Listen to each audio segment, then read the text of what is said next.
میں یہ بھی سمجھتا ہوں کہ آئین پاکستان کہتا ہے کہ ایک فیڈریشن ہے، اور فیڈریشن میں جب تک کنسنسس سے آپ پالیسیز نہیں بنائیں گے، کنسنسس سے آپ فیصلے نہیں کریں گے تو اس میں پھر ایشوز آتے ہیں۔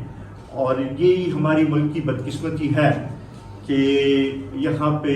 بعض لابیز ایسی ہیں کہ جو